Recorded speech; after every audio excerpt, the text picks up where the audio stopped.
श्रुति गोयल आप सभी का टिप्स न्यूज की खास पेशकश चर्चा में स्वागत करती हूँ। आगे बढ़ने से पहले नजर डाल लेते हैं आज की सुर्खियों पर। बैंकॉक में थाई मंदिर के पास हुआ धमाका, पैसों की खातिर मासूम का किया अपहरण। आसाम में भारी बारिश से टूटा बांध। सऊदी अरब में पिछले साल 175 लोगों को दी गई मौत की सजा। आतंक के खिलाफ मिलकर काम कर रहे हैं भारत अमेरिका। ये थी अब तक की बड़ी खबरें। चलिए मुड़ते हैं अपनी चर्चा की ओर।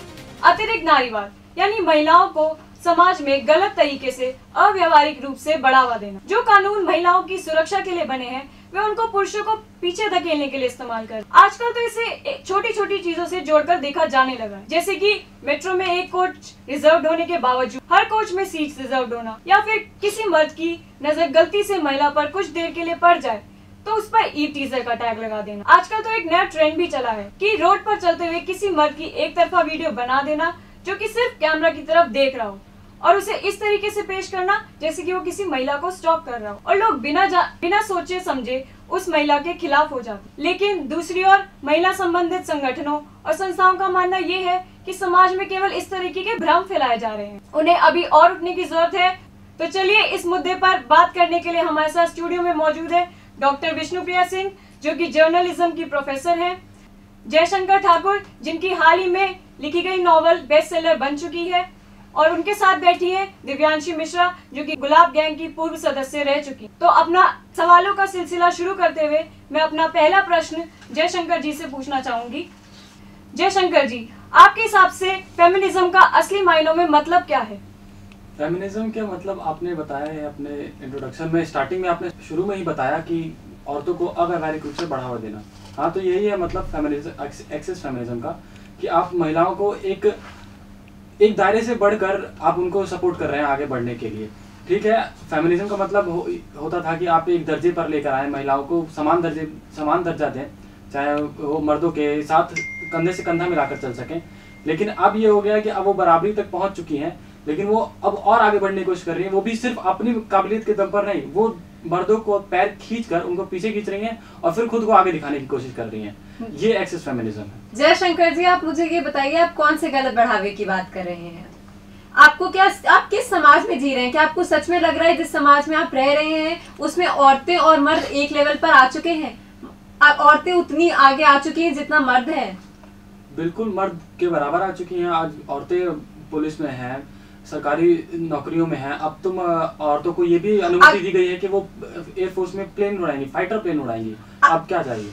अगर 4 औरतें ना प्लेन उड़ा रही हैं तो अच्छी बात है, लेकिन वो एक वर्ग ही औरतों का आगे बढ़ा है। बहुत सा ऐसा वर्ग है औरतों का जो कि पीछे ही रह गया है। आप एक वर्ग को आगे लेकर बढ़ता, मेरे हिसाब से औरतों का एक वर्ग आगे बढ़ चुका है, लेकिन बहुत सी महिलाएं ऐसे भी हैं जो अभी तक अपने जय का ये कहना है कि औरतें मर्द के बराबर पहुंच चुकी हैं। वहीं दूसरी ओर दिव्यांशी जी का ये कहना है कि औरतों का कुछ वर्ग, छोटा सा वर्ग आगे बढ़ा है, पर औरतों को अभी और आगे बढ़ने की जरूरत है। इसी के साथ मैं अपना दूसरा प्रश्न विष्णुप्रिया जी से पूछना चाहूंगी कि जो समाज में माहौल बना हुआ है जिसमें औरत और मर्द दोनों इन्वॉल्व हों, उसमें हमेशा झुकाव एक औरत की तरफ ही क्यों होता है? ऐसा क्यों? जी देखिए, ये कुछ नहीं, बस हमारी सोसाइटी की एक डबल स्टैंडर्ड है। ये हम लोगों ने अपने दिमाग में पहले से एक परसेप्शन बना रखा है कि अगर कोई भी लड़ाई हुई है या कोई भी डाउरी का केस है या कोई भी फ्रॉड केस है, अगर उसमें एक महिला और एक पुरुष इन्वॉल्व है तो हम लोगों ने पहले से सोच रखा है कि इसमें गलती पुरुष की होगी। अगर एक लड़की एक आदमी को थप्पड़ मारे तो हम ये बोलते हैं कि कैसा आदमी है, इसने पक्का कुछ गलत किया होगा। और वही थप्पड़ अगर एक आदमी एक औरत को मारे तो हम ये बोलेंगे कैसा आदमी, इसने औरत पे हाथ उठाया है। तो ये कुछ नहीं है, बस हमारी सोसाइटी की एक डबल स्टैंडर्ड है जो बिना जाने जज करते हैं लोगों को। तो आपको ये लगता है कि जब नजरिया बदलेगा तभी बदलाव आएगा? जी बिल्कुल, जब लोगों का नजरिया बदलेगा तभी बदलाव आएगा। जब तक लोग अपने दिमाग से नहीं निकालेंगे कि हमेशा गलती लड़कों की है, तब तक चेंजेस नहीं आ सकते हैं। तो इसी के साथ मैं अपना तीसरा प्रश्न जय जी से पूछना चाहूंगी। जय, अगर फेमिनिज्म की बात हो रही हो तो कितनी जरूरी है एक मर्द की आवाज? बहुत जरूरी है एक मर्द की आवाज। किसी भी चीज में आपको दोनों पक्षों को जानना जरूरी होता है, चाहे वो फेमिनिज्म हो, चाहे वो कुछ भी हो, A to Z कुछ भी चीज हो, आपको दोनों पक्षों को जानना जरूरी होता है। उसी तरीके से मर्द भी एक समाज का हिस्सा है और बड़ा हिस्सा है। वो शुरू से समाज को चलाता आया है, वो केंद्र रहा है समाज का, और ये जरूरी है कि एक मर्द की आवाज फेमिनिज्म के मामले में सुनी जाए। औरतों के मामले में भी मर्द की आवाज सुनी जानी चाहिए, तभी बैलेंस बना रहेगा। वरना सब जी खराब हो जाएगा। आपकी यही सोच हमें बदलनी है। जब तक कि एक मर्द एक समाज का केंद्र है, जो आपने बात बोली ना, जब तक ये सोच नहीं बदलेगी तब तक बदलाव आ ही नहीं सकता। ये जो पुरुष प्रधान हमारा समाज है, उसकी सोच की वो केंद्र है और सारी चीजें उसके चारों तरफ है, यही बहुत गलत है। आप कह रहे हैं कि आप उस देश में रहते हैं जहां पर इंदिरा गांधी जैसी महान स्त्रियों ने भी जन्म लिया है, प्रतिभा पाटिल हो गई, और मैं कितने ही नाम गिना दूं आपको जिन्होंने देश को गर्व दिलाया है। आप ऐसे देश में रहकर बात कर रहे हैं कि एक पुरुष एक समाज का केंद्र है। मैं मानती हूँ कि दोनों ही, हम उस समाज में रहते हैं जहाँ महिलाएं और पुरुष दोनों ही हैं। जी, आपने विष्णुप्रिया जी, आपने जयशंकर जी की और दिव्यांशी की दोनों की बात सुनी। अब आपका इस पे क्या कहना है? जी, मेरा इस पे ये कहना है कि मैं जय की बात से बिल्कुल सहमत हूँ कि एक मर्द की आवाज बहुत जरूरी है, लेकिन जेंडर इक्वालिटी की भी बहुत जरूरत है। जब तक दोनों को बराबर दर्जे पे नहीं देखा जाएगा तब तक डेवलपमेंट कैसे होगा? आप ये बात बताइए, अगर कोई हम ये सोचेंगे कि मर्द ऊपर है या औरत ऊपर है तो ऐसे तो काम चल ही नहीं सकता। जेंडर इक्वालिटी की यहाँ पे बहुत ज्यादा जरूरत है। इस बात को लेके तीनों के विचार अलग अलग थे। जहाँ जय का मानना ये था कि एक मर्द समाज का मुख्य होता है, वहीं दूसरी ओर दिव्यांशी जी ने कई काबिल महिलाओं के उदाहरण देते हुए कहा कि औरतें काफी बेहतरीन प्रदर्शन दे रही हैं अपने वर्ग में। वहीं तीसरी ओर विष्णुप्रिया जी ये कहना चाह रही हैं कि हमें जेंडर इक्वालिटी को सपोर्ट करना चाहिए। तो चलिए, वक्त है एक छोटे से ब्रेक का, और इसी मुद्दे पर आगे भी बने रहेंगे हमारे 3 मेहमानों के साथ। देखते रहिए टिप्स।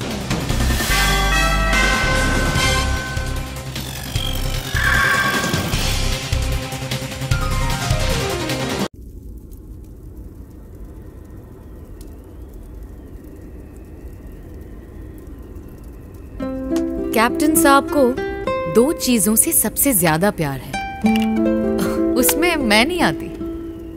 पहली उनकी ड्यूटी और दूसरी गर्मा गर्म चाय। इसीलिए मैंने इन्हें मिल्टन का ये फ्लास्क दिया है, ताकि चाय के बहाने ही सही बीवी की याद तो आएगी। मिल्टन का थर्मो स्टील फ्लास्क रेंज, कुछ नया सोचते।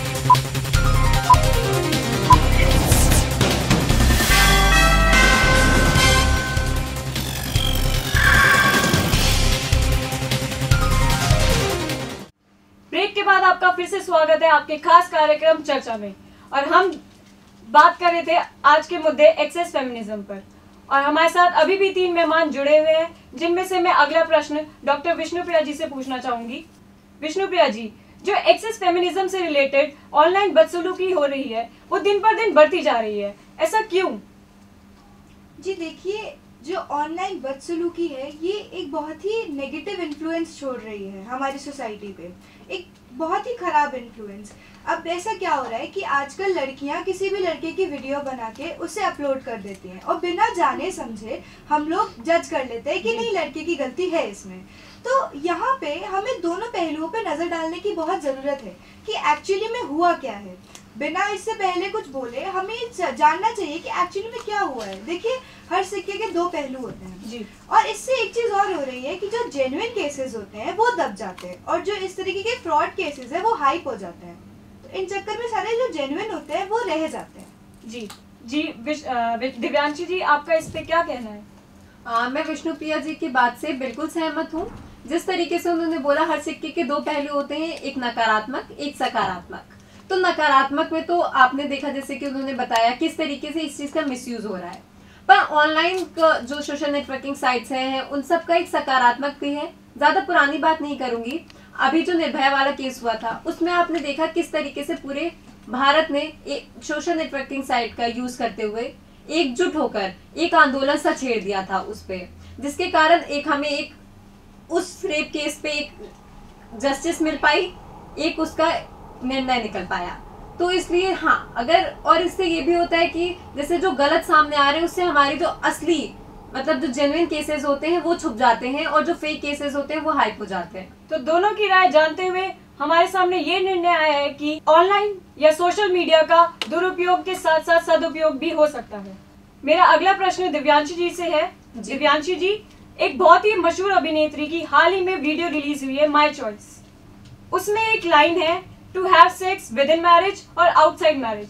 इस पर आपके क्या कहना है? आप जिस वीडियो की बात कर रही हैं, हाल में ही वो वीडियो रिलीज हुई थी, और जो लाइन आपने बोली to have sex out of marriage, इस लाइन को लेकर बहुत ज्यादा बखेड़ा भी खड़ा हुआ था। हमने पूरी वीडियो का मतलब को ना समझते हुए सिर्फ एक लाइन को पकड़कर उसको इतना खींचतान दिया। मैं आपको बताती हूँ, जैसे वीडियो शुरू हुई थी उसकी पहली स्लाइड पे लिखा हुआ था वुमेन एम्पावरमेंट। तो ये वीडियो वुमेन को एम्पावर करने के लिए बनाई गई थी, ना कि कोई गलत मैसेज देने के लिए। आपको ये नहीं लगता कि वो वीडियो समाज में गलत और नेगेटिव इन्फ्लुएंस डाल रही है? नहीं, मुझे बिल्कुल नहीं लगता है। ये सिर्फ नजरिए का फर्क है, कौन उसको किस तरीके से लेता है। वीडियो की पहली लाइन है my body my choice my mind. ये एक वुमेन को एक स्त्री के अंदर वो चीज डालने के लिए कि हाँ, it's your choice, it's your body your mind your. जी बिल्कुल। अभी इन्होंने कहा कि वो वुमेन को एम्पावर करने की बात है।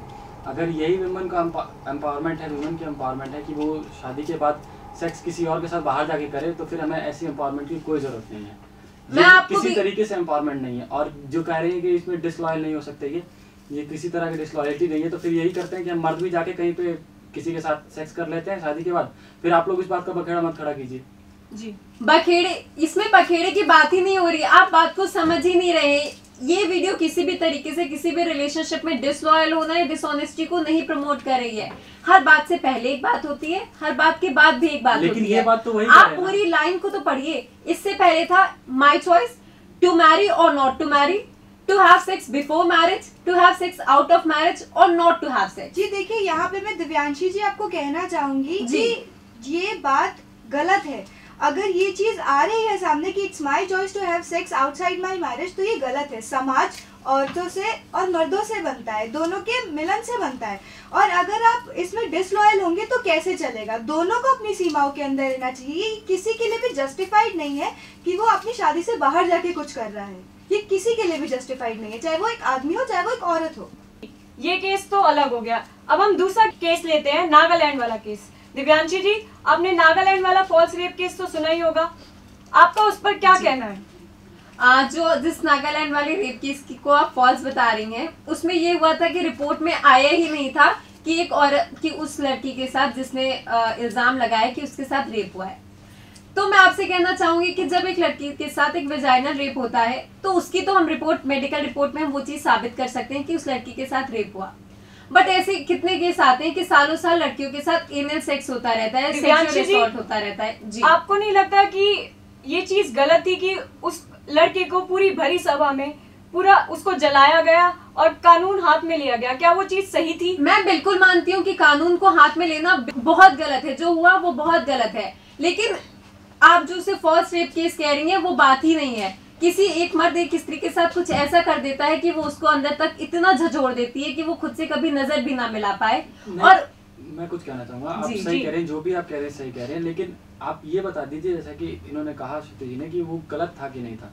बिल्कुल गलत था। आप कैसे किसी को जस्टिफाई कर सकते हैं कि आपने कुछ किया या नहीं किया? मान लेते हैं, पहली बात तो वहाँ पे वो निकला ही नहीं था कि उन्होंने रेप किया कि नहीं किया। जैसे आप बता रहे कि जिस तरीके से रेप हुआ, मान लेते हैं उस तरीके से रेप हुआ, लेकिन इसका मतलब ये नहीं है कि आप किसी के कपड़े उतारकर उसको रोड पे दौड़ाएं और बीच चौराहे पे जला दें। ये तो गलत है, ये अलोकतांत्रिक है। इसका आप सपोर्ट कैसे कर सकते हैं? मैं इस बात का बिल्कुल भी सपोर्ट नहीं कर रही हूँ। मैं बोल रही हूँ कि कानून को हाथ में लेना बहुत ही गलत था। जी, हम ब्रेक पर जाने से पहले एक आखिरी सवाल पूछेंगे कि ये जो केसेस है उससे आपको नहीं लगता कि हमारी सोसाइटी पे एक नेगेटिव और एक गलत इन्फ्लुएंस पड़ रहा है? बिल्कुल, इससे हमारी सोसाइटी पे गलत नहीं, बहुत ज़्यादा गलत इन्फ्लुएंस पड़ रहा है, क्योंकि ये नेगेटिव केसेस जो होते हैं वो जेन्युइन केसेस को पीछे कर देते हैं। ऐसा बहुत बार देखा गया है कि ऐसा होता है कि कोई महिला होती है, वो पुलिस थाने में जाके केस दर्ज करती है कि मेरे घर वाले, मेरे सास ससुर मुझे परेशान कर रहे हैं दहेज के लिए, जबकि ऐसा कुछ नहीं होता है। वहीं जो दूसरे केसेस होते हैं जहाँ पे सच में ऐसी प्रताड़ना की जाती है, उनको जान से मार दिया जाता है, लेकिन वहाँ पे से सुसाइड का केस बन के और बात खत्म हो जाती है। तो ये चीज़ें बहुत गलत असर डाल रही हैं और इसे बंद करने की जरूरत है। जी, तो चलिए वक्त है अब एक और छोटे से ब्रेक का, और आगे भी इसी मुद्दे पर हम बने रहेंगे हमारे 3 मेहमानों के साथ। देखते रहिए टिप्स।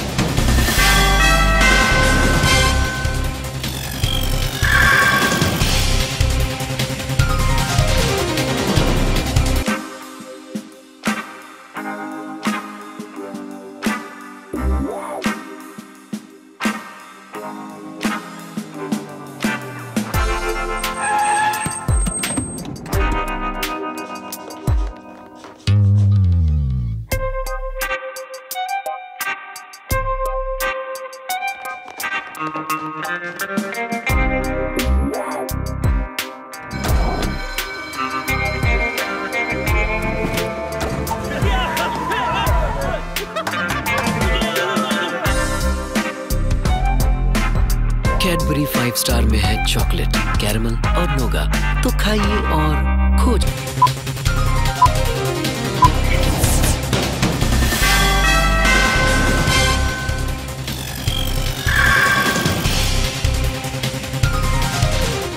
ब्रेक के बाद आपका फिर से स्वागत है आपके खास कार्यक्रम चर्चा में, और हम बात कर रहे थे एक्सेस फेमिनिज्म के ऊपर। तो इसी को आगे बढ़ाते हुए हम अपना अगला प्रश्न लेंगे जयशंकर जी। क्या आपके हिसाब से कानून रिस्पॉन्सिबल है एक्सेस फेमिनिज्म को लेकर? कानून हाँ पूरी तरीके से रिस्पॉन्सिबल नहीं है, क्योंकि कानून के ऊपर हम अभी इतने ऊंचे दर्जे पर नहीं है, या कोई भी कानून के ऊपर ऐसे उंगली नहीं उठा सकता, वो सरोपरि है। पर हाँ कुछ हद तक कानून में जो लिखा गया है उसको अगर ले तो हाँ हम कह सकते हैं कि थोड़ा सा जिम्मेदार है, क्योंकि जो कानून बना है वो बहुत पहले का है। हमारे आज़ादी हुए 68 साल हो गए, लेकिन उससे पहले के कानून है, ये 100 साल से ऊपर के कानून है जो आज भी चले आ रहे हैं। उस समय हालात कुछ और थे देश के, अब हालात कुछ और हैं। उस समय सिर्फ ऐसा लगता था कि सिर्फ महिलाओं को प्रताड़ित किया जाता है, जो कि होता भी था कि सिर्फ महिलाएं प्रताड़ित होती थी, मर्द उनके ऊपर रूल किया करते थे। लेकिन अब ऐसा नहीं रह गया है, अब हमें बदलाव की ज़रूरत है, क्योंकि अब जैसा महिलाओं के साथ होता है उसी तरीके से मर्दों के साथ भी होने लगा है।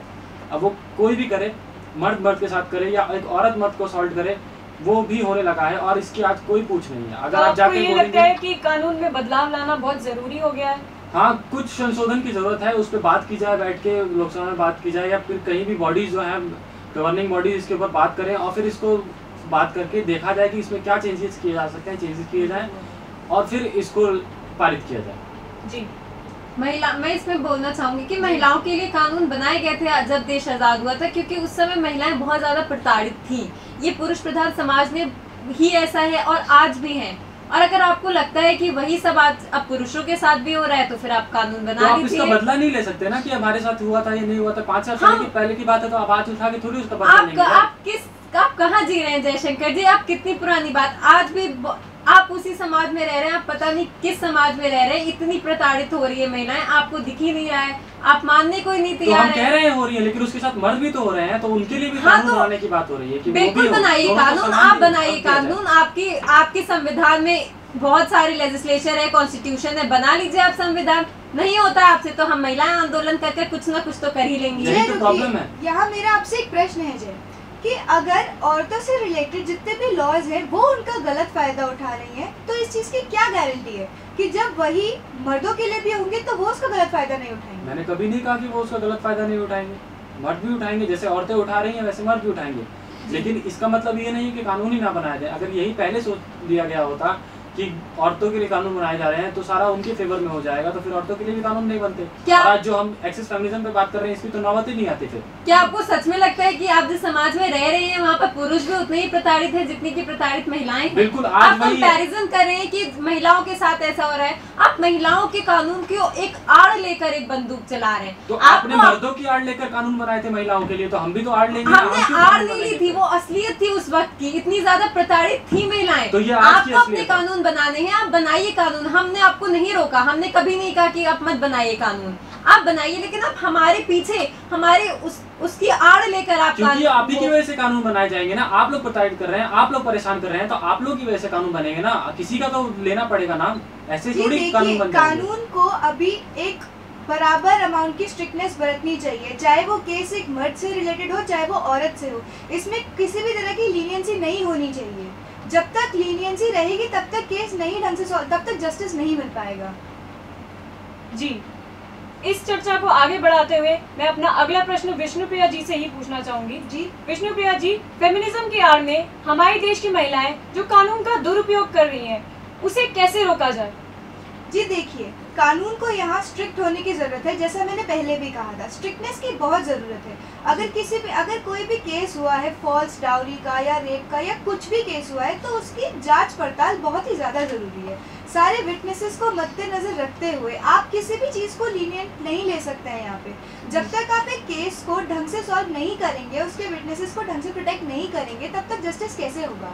यहाँ पे कानून को स्ट्रिक्ट होने की ज़रूरत है। दोनों तरफ की कार्रवाई, सिर्फ एक तरफ की नहीं, दोनों तरफ की कार्रवाई की ज़रूरत है। चाहे वो एक मर्द का पक्ष हो चाहे वो एक औरत का पक्ष हो, दोनों के पक्षों को ढंग से सोच के, समझ के, परख के तब एक वर्डिक्ट मिलना चाहिए। जयशंकर जी, आपको क्या लगता है ये कार्यवाही का इन्फ्लुएंस पॉजिटिव होगा? बिल्कुल होगा। अगर आप किसी भी चीज़ को समान तौर पे देखेंगे, समान तौर पे उसकी तुलना ठीक तरीके से करेंगे तो बिल्कुल पॉजिटिव होगा, क्यों नहीं होगा। देश को आज़ाद हुए 68 साल हो गए हैं, लेकिन आज भी औरतों को समाज में समान दर्जा पाने के लिए लड़ाई करने की जरूरत पड़ रही है। ये वही देश है जहां औरतों को करोड़ों साल से देवियों की तरह पूजा जाता है, लेकिन वही दूसरी ओर यही समाज उन्हें आगे बढ़ने नहीं देता। लेकिन क्या इस समाज में समान दर्जा पाने के लिए हो रही लड़ाई में महिलाएं फेमिनिज्म के नाम पर कानूनों का गलत उपयोग कर पुरुषों के साथ नाइंसाफी कर रही हैं? क्या महिलाएं अपने महिला होने का फायदा उठा रही हैं? या ये पुरुष समाज द्वारा फैलाया गया भ्रम है ताकि महिलाएं उसी स्थिति में रहें जिस स्थिति में वो दशकों पहले थी? अब आप ये निर्णय लीजिए कि समाज में अतिरिक्त नारीवाद जैसी चीज है या फिर ये समाज का एक हिस्सा द्वारा दूसरे हिस्से को नीचा दिखाना है। हमारे साथ इस चर्चा में शामिल होने के लिए मैं हमारे इन तीनों मेहमानों का शुक्रिया अदा करती हूँ। अगले हफ्ते फिर मिलेंगे एक नए विषय के साथ हमारे कार्यक्रम चर्चा में। हमारे साथ बने रहने के लिए धन्यवाद। देखते रहिए टिप्स न्यूज।